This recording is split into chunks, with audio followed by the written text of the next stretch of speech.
Hello, world. It is I, your fabulous happy man, and I would like to talk to you now about righteousness and what I think righteousness is. Every organized religion demanded righteousness of its acolytes, followers, disciples, believers, or whatsoever they might have been called. That is every noble religion, in that it was not some religion based on fear of some blood demon or some kind of murderous cult where you had to appease the gods with blood.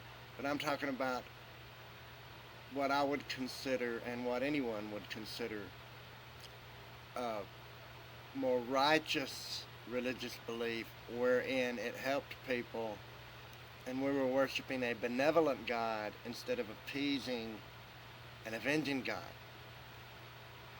So, within those parameters, I would define, and I have always felt that to be righteous is not necessarily to follow every single jot and tittle of the old scriptures or the new scriptures or any scriptures whatsoever, but to be righteous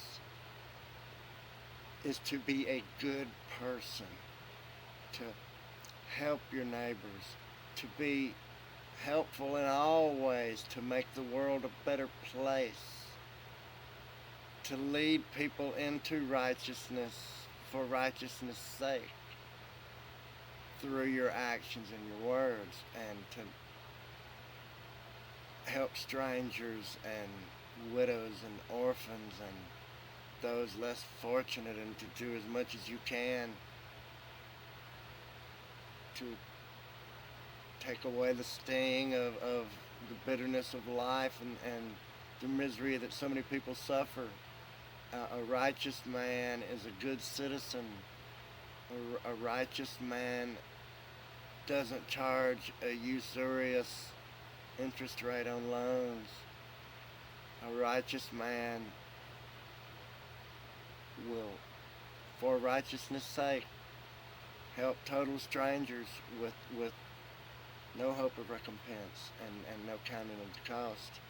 And so if you were to say, well, am I a righteous man? Well, you can ask yourself this simple question: am I a good man? Am I a good person? Do I do good things?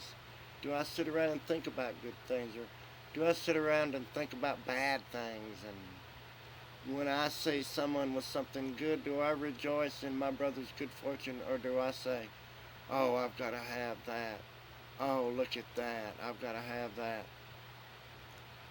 And it's really righteousness. You can be a righteous man and follow no organized religion. You can be a righteous man and never have heard of any God. It's righteousness is a decision that people make to be good people, and it's not what you eat, it's not where you go to church, it's not what day of the week you worship or whether you even worship at all. It's whether or not you're a righteous person, and a righteous person will always do the right thing and go the extra mile and consider the other person's point of view, and consider that all might not have been blessed with the same benefits with which you have been blessed. And that, for instance, the great story about the Good Samaritan, he was a good neighbor and he was a righteous man, even though he was lost according to the covenant that Yahweh had made with Abraham, being a Samaritan and whatnot. So, anyhow, he was a righteous man. In fact, righteousness is not really dependent on any particular religion. Righteousness is dependent on the nature of a man's personality and the hardness of his heart. And many times the hardness of a grown man's heart is due to that to which he was exposed as a young man.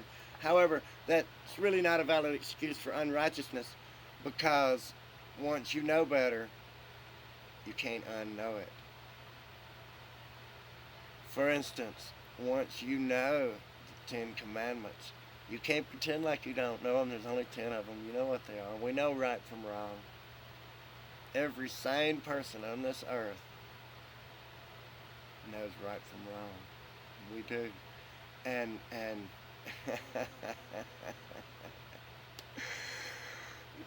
you once you know it, you can't unknow it. Once you've heard the message of Christ, you can't unhear it.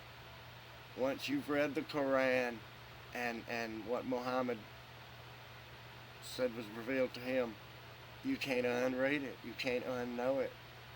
You can believe or disbelieve it as you see fit, but you can't say that that's not affecting your belief patterns because you read it, and it's part of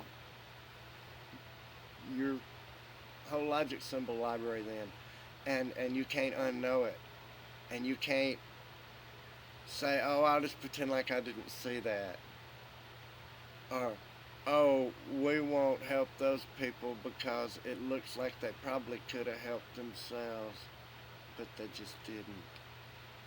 And there's no excuse for unrighteousness, although many excuses for quite unrighteous behavior are often given and are accepted as part of government policy and things we see on television, and seems the modern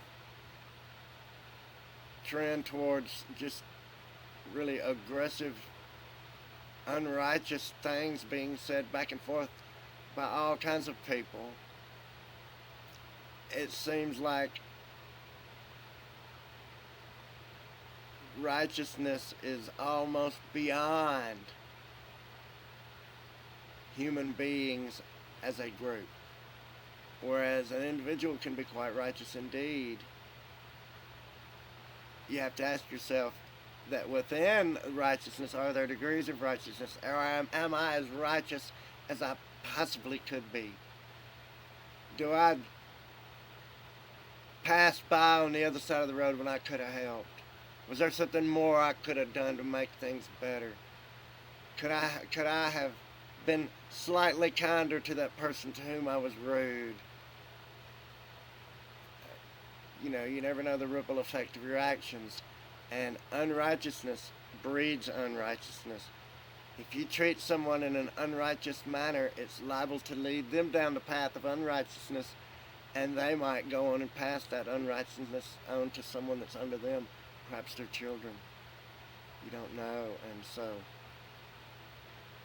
true righteousness comes, as does faith, through a conscious effort of will, where you have to say,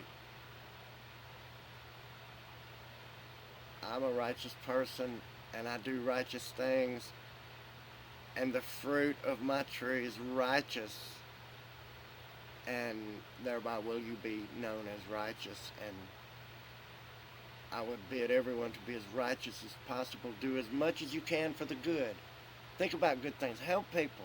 You see people, help them. Don't be afraid to talk to people and ask them if they need some help. You don't know who those people are. The Judaic and Christian scriptures say that these strangers might be angels unaware. We don't know. And, you can't help how righteous or unrighteous other people are, but you can sure help how righteous you are. And if we were all as righteous within the faiths we professed, which demand this righteousness, and to concentrate on the righteous aspects of things, perhaps we might truly instigate a brotherhood of man that would be most righteous indeed. And then we could all righteously rock on.